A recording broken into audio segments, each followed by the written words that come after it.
here we go. Oh, yeah? The mic is on. Oh. So, good afternoon, everybody. Hi. I'm from Brazil, so I'm a really energized person. So, good afternoon. Good Yay! afternoon. Yes. Hi. Nice. It's really my pleasure to be here. I would like really to to give love to all the team that just invited me here. Thank you for this opportunity. It's really important for me to be here. Um, so I'm Brazilian. I'm 26 years old. So I'm a young woman from Brazil. And I'm here with Global Shapers community. So we are young leaders from all around the world, and we are here to talk about the role of youth in this so fractured world, so tension in all parts of the world. So how the young people in all around the world can rebuild trust, and how we can like really impact um, the whole global. So my first question to you is, how do we rebuild the foundations of trust and the united in a fractured world, like in a really divided world? Yes. So, as a former young person, um, I can tell you, when I was younger, I was so skeptical of what I thought the powers that be were or weren't doing, how they weren't taking seriously as a young person what I thought was so necessary to see in the world.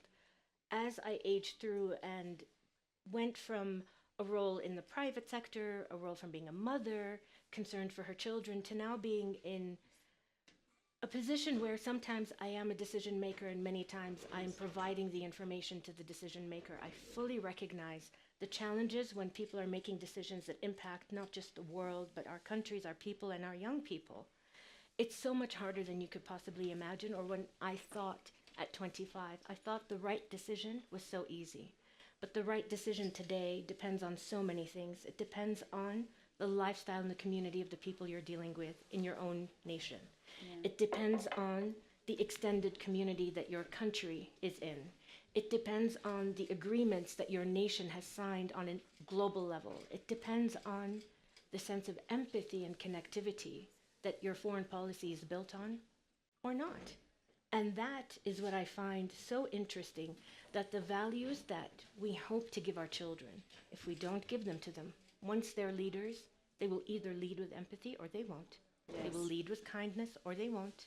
They'll lead with conscience or they won't. But trying to take those values and instill them in a leadership, once it is defined, it's too late. And that's why I think we have so many clashes and conflicts, because these are people who have not seen kindness in their youth. So how are they expected to give it or know it or feel it once they're older? Which is why, as a collective community of those of us that do have a sense of empathy or conscience, we have to be the louder voice. We have to be the engaging voice to show young people what good leadership looks like. But it's not just about the top and the bottom. All along the middle are the journeys that allow us to open our eyes if we choose to see the opportunity to open our eyes. And so, for me, one of the biggest values that I find lacking in the modern world, from my limited experience as an older person, is empathy. And we have to embrace it. We have to insist on it. Wow.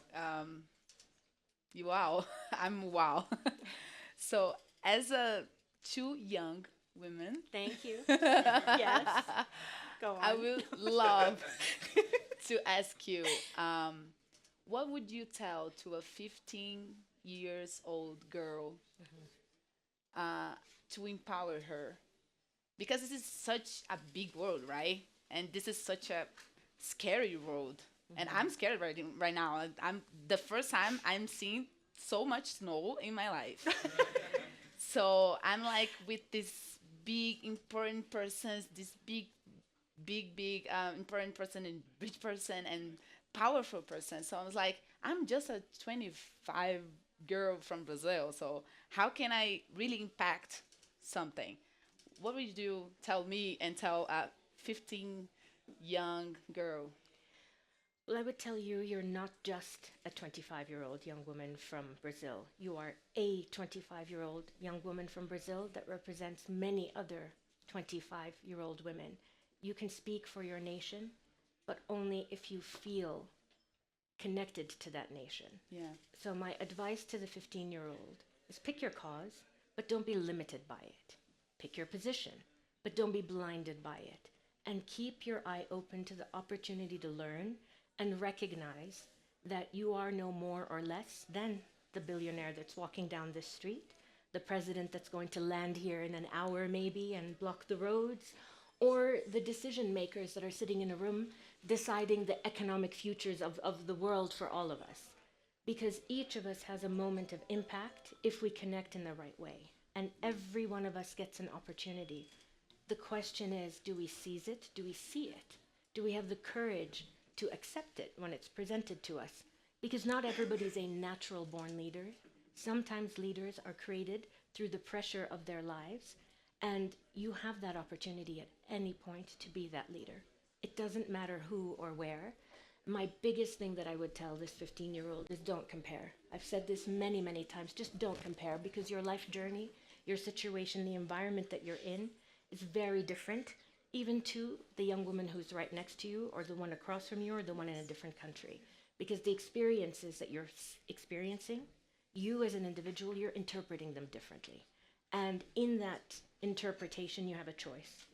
And how you receive the information, you have a choice. How it makes you feel, you have a choice. And how you react, you have a choice. And this takes us back to empathy, but also self-knowledge and self-confidence. Yeah. We each get to choose, with every experience that comes our way, what are we reacting to? Do we become a wave that rises with the challenge? Do we become a wall that stops it? Do we become the river that flows with it? It simply depends on your personality, and it depends on how you choose to handle challenge. And so not comparing yourself to the next person is critical, because the way you've seen life and experienced it is different. So your reaction by default will be different, and different isn't wrong. Yeah, yeah, yeah. I just kept thinking, you're a young women dealing with like different perspectives all the time in different places in the world all the time. And you're so passionate about the causes that you fight for. Yeah. And I really admire that. I want to tell you that. So, how do you think you can impact to decision makers, to this powerful person that you always live with, to see that young people have this such it is a treasure to have young people around you to give these different perspectives that often a while we have the solutions, but we don't have the voice to make these solutions be heard. So how you think you're like building this place for young people in your life, in your world? Well, I would say this organization that's invited us today, the MISC Foundation, that's its goal, that's its Yes. purpose. And what I find magical about it is they haven't limited their scope to just the Kingdom of Saudi Arabia or the Middle East. They've said, how can we do better? How can we listen to the world? And how can we bring the voice of global youth, not just to the kingdom, but to the world? Why are they in Davos? Because the decisions makers are here. And the young people, if we want to have that kind of access, as the adults in the room, as the organizers, as people responsible for the future, the leadership of MISC said, we have a responsibility. If we have access to young people, let's bring them to where the decision makers are. But then let's do even more. Let's bring the decision makers to hear, speak, and engage with young people. And they've created this little factory that has a bigger impact than anyone could have possibly imagined. If you go to the leadership forum that they host in the kingdom, you'd wonder what country you're in, because the young people are from all over the world, but the adults are from all over the world. The decision makers are from all over the world. And it's that kind of a factory of thoughts and engagement that I think is absolutely critical if we want to have a healthier community and society as we move forward. And it's not just about governments. It's the private sector. It's the NGOs. You could have the most amazing NGO with the most fabulous mission, but if it doesn't have a broad enough voice that it's listening to from young and old, it may be limited in what it can actually give or deliver. And so the more we hear, consult, exchange, it doesn't mean we'll adopt, but we'll hear. And hearing, sometimes listening, is just as important as delivering. Yes. And I just go to the next question is what skills and mindset to achieve that? Yeah. We need like to navigate this complexity because it's really complex process. You said it yourself. Um, so we can build a world with resilience and we can really adapt to the future change that we need to make because the world is changing every single day. Brazil is totally different than it was 10 years ago. Um, and how do we like build these skills that we gonna need to deal with this complex new world? So again, what I've observed in my career, in my own personal development, in observing my children, emotional intelligence is critical. Yes. Because the way we react to people, if you're telling me something that I disagree with and I automatically get upset, I'm not hearing you anymore. How do I balance myself as I'm receiving what you're giving me? I don't have to agree with you, but I owe you the respect to hear you, to listen to you, and respond with a little bit of thought. I think we need to have patience. We need to slow down. We need to listen. But the emotional intelligence is so critical because the world is bigger than us. While we're sitting in this stage having this conversation, every single person is listening to us but processing it through their own filter of their own personal experiences. Everyone is hearing us differently. Everyone is experiencing this moment differently. And this is just a friendly conversation. Imagine if we were in a point of conflict. Imagine if we're in a dire negotiation. What if you and I were the two people assigned to solve Gaza and Israel? What if you and I were the two people assigned to solve Sudan, Ukraine, and Russia? If we cannot balance our emotions in the conversation, if we cannot sit and hear each other, we're not reacting to each other to be able to provide or create a solution. Yes. But then imagine if my kid hit your kid in school. Same thing.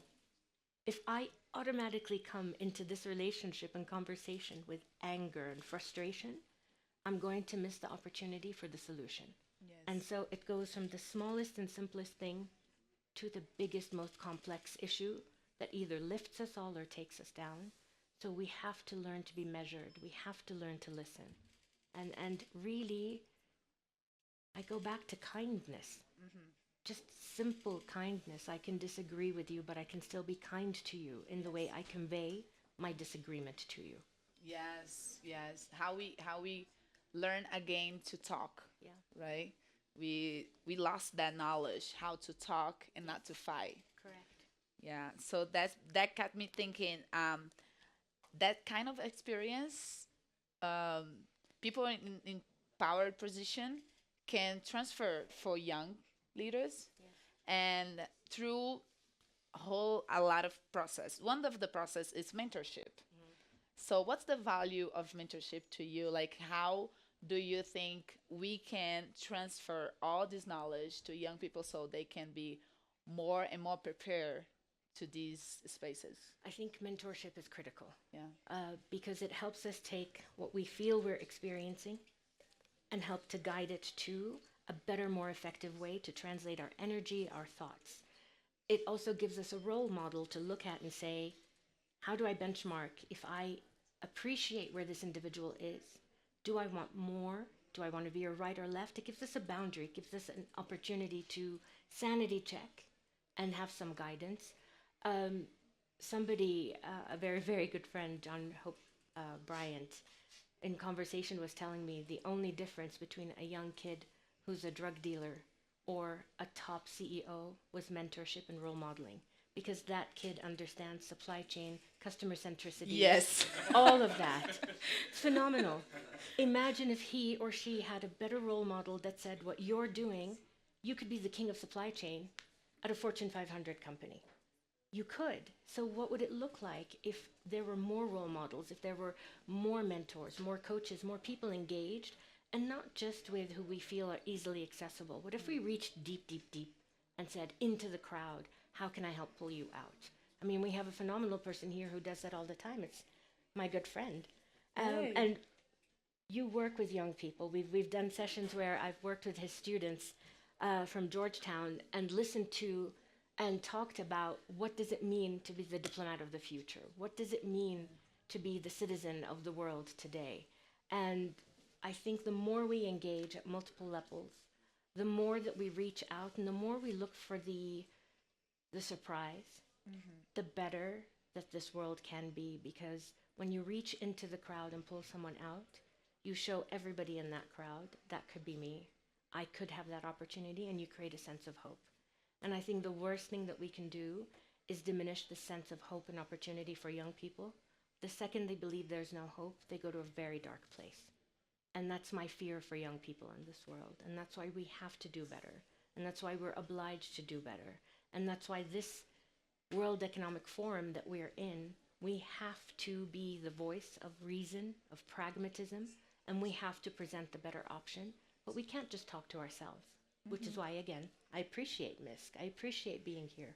And I appreciate you letting me have this conversation with you, which I hope will then trigger you to have more conversations, not with people your age, but with that next generation younger, because they need you as their role model. Yeah. I'm, I'm emotional right now. um, so this give us a really powerful message. I think I hope everybody, when you go back to your country, you're going to try and take someone out of the crowd. Please do that.